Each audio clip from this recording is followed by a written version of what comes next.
وارنا کی جنگ میں عیسائیوں کی متحدہ فوجوں کو شکست دینے کے بعد سلطان مراد نے پھر سے ایک مرتبہ گوشہ نشین ہونے کا فیصلہ کیا، مگر ینیچری کی بغاوت کی وجہ سے دوبارہ ان کو تخت نشین ہونا پڑا۔ دوسری مرتبہ تخت پر آنے کے بعد سلطان مراد کی زندگی کے باقی 6 سال تقریباً تمام تر میدان جنگ میں ہی گزرے۔ سب سے پہلے انہوں نے موریا کی طرف توجہ دی، جہاں شہنشاہ قسطنطنیہ کا بھائی قسطنطین حکمران تھا۔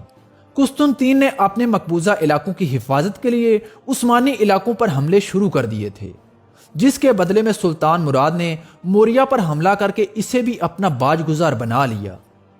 دوسری طرف وارنا کی جنگ میں عثمانی فوجوں سے شکست کھانے کے بعد عیسائیوں کی متحدہ فوج تباہ ہو چکی تھی، اور ہنگری اور پولینڈ کا بادشاہ ولادیسلاو بھی اس جنگ میں مارا جا چکا تھا۔ ولادیسلاو کے مارے جانے کی وجہ سے ہنگری اور پولینڈ میں تخت کے لیے جنگ شروع ہو گئی۔ اس خانہ جنگی نے ہنگری کو اور بھی زیادہ کمزور کر دیا، مگر جان ہنیاڈے نے وارنا کی جنگ میں شکست کھانے کے باوجود بھی ہار تسلیم نہیں کی اور ترکوں کو بلکان سے نکالنے کے لیے ہر ممکن کوشش کرتا رہا۔ اس نے پوپ سے بھی درخواست کی کہ آپ پھر سے ایک مرتبہ نئی صلیبی جنگ کا اعلان کریں۔ اس کے علاوہ ہنیاڈے نے پولینڈ، ہنگری اور مولدیویا کے علاقوں سے نئے سپاہی بھرتی کرنے شروع کر دیے، اور ساتھ ہی ساتھ سلطنت عثمانیہ کے سرحدی علاقوں میں چھاپہ مار کارروائیاں بھی شروع کر دیں۔ ہنیاڈے ترکوں کو یورپ سے نکالنے کے لیے تو پہلے سے بے تاب تھا، مگر وارنا کی جنگ میں سلطان مراد کے ہاتھوں ملی شکست کا بدلہ اسے کسی طرح بھی چین سے بیٹھنے نہیں دے رہا تھا۔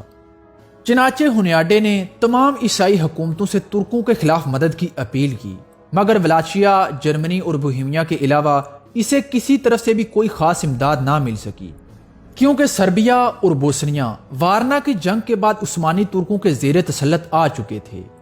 اس لیے شاہ سربیا دراد برینکویج نے بھی ہنیاڈے کی مدد کرنے سے انکار کر دیا، مگر البانیا کے حکمران سکندر بیگ، جو پہلے سے ہی عثمانیوں کے خلاف لڑ رہا تھا، اس نے ہنیاڈے کی مدد کرنے کی حامی بھر لی۔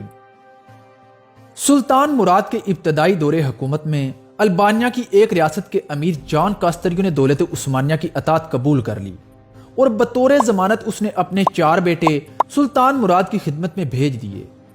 ان میں سے 3 تو بچپن میں انتقال کر گئے، لیکن چوتھا بیٹا جارج کاستریو زندہ رہا۔ اس کی ہونہاری اور فراست نے بہت ہی جلد سلطان مراد کو اپنی طرف متوجہ کر لیا۔ سلطان مراد نے اپنی ذاتی نگرانی میں جارج کو اسلامی اور فوجی تعلیم دلوائی، اور اس کی شجاعت سے خوش ہو کر محض 18 سال کی عمر میں اسے ایک فوجی دستے کا کمانڈر بنا دیا اور اس کو سکندر بیگ کے لقب سے سرفراز کیا۔ جان کاستریو نے اسلام قبول کر لیا اور سکندر بیگ کے نام سے مشہور ہوا، لیکن جب سکندر بیگ کے والد کا انتقال ہوا تو سلطان مراد نے البانیا کو بھی سلطنت عثمانیہ میں شامل کر لیا۔ یہ بات سکندر بیگ کو بہت ناگوار گزری، لیکن اس نے ایک عرصے تک اپنے اندرونی جذبات کو ظاہر نہیں ہونے دیا۔ جب 1443 عیسوی میں ہنیاڈے کے مقابلے میں عثمانی فوج کو شکست ہوئی تو اسکندر بیگ نے موقع کو غنیمت سمجھا اور اپنے باپ کی ریاست پر قبضہ کرنے کے لیے تیار ہو گیا۔ چنانچہ ایک روز وہ رئیس افندی کے خیمے میں داخل ہوا اور اس کے گلے پر خنجر رکھ کر البانیا کے مضبوط قلعے کرویا کے ترک افسر کے نام ایک حکم نامہ لکھوایا کہ کرویا شہر اور اس کے آس پاس کے تمام علاقے اسکندر بیگ کو دے دیے جائیں۔ یہ حکم نامہ حاصل کرنے کے بعد اس نے رئیس افندی کو فوراً ہی قتل کر دیا اور اسی وقت البانیا کی طرف روانہ ہو گیا۔ البانیا پہنچ کر اس نے اس فرمان کے ذریعے بہت سارے شہروں پر قبضہ کر لیا۔ اس کے بعد اس نے اپنے ارتداد کا اعلان کر دیا اور دین عیسائیت کی حمایت اور البانیا کی آزادی کے لیے اپنی خدمات پیش کرنے لگا۔ البانیا کے مختلف جرگوں کے سردار اس کے جھنڈے کے نیچے جمع ہونے لگے۔ ان کی مدد سے اس نے متعدد قلعوں پر قبضہ کر لیا۔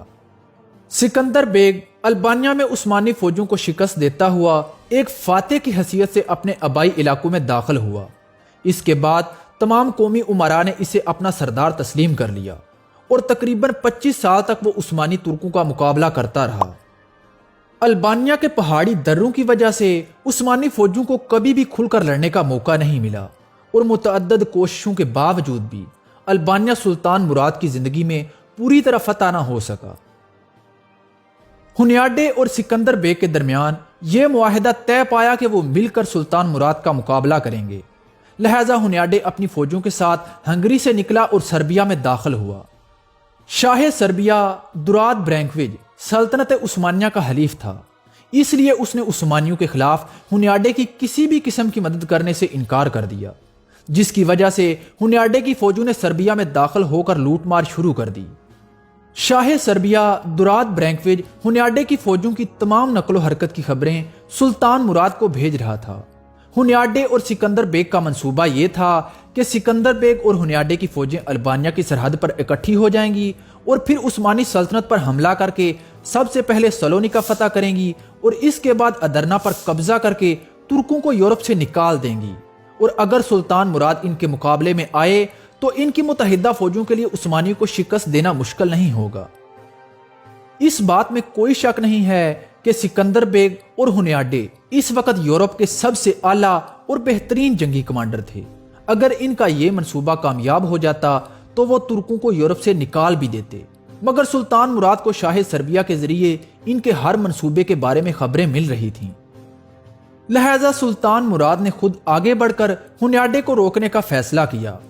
ہنیاڈے نے بھی کسووو کے میدان میں پہنچ کر ڈیرے ڈال دیے، کیونکہ یہاں اس کو سکندر بیگ کی فوج کا انتظار کرنا تھا۔ لیکن اس وقت سکندر بیگ ایک طرف جمہوریہ وینس، دوسری طرف سربیا اور تیسری طرف عثمانی ترکوں کے ساتھ جنگ میں مصروف تھا، جس کی وجہ سے سکندر بیگ نہ چاہتے ہوئے بھی ہنیاڈے کی مدد کو نہ پہنچ سکا۔ مگر سلطان مراد اپنی فوجوں کے ساتھ کسووو کے اس تاریخی میدان میں پہنچ گئے جہاں ہنیاڈے پہلے سے ہی سکندر بیگ کا انتظار کر رہا تھا۔ سلطان مراد کی آمد ہنیاڈے کے لیے حیران کن تھی، کیونکہ وہ سلطان مراد کی آمد سے بالکل بے خبر تھا۔ اس کا خیال تھا کہ سلطان مراد یا تو ادرنا میں ہوں گے یا اناتولیا میں ترکی ریاستوں کے باغیوں کے خلاف لڑ رہے ہوں گے۔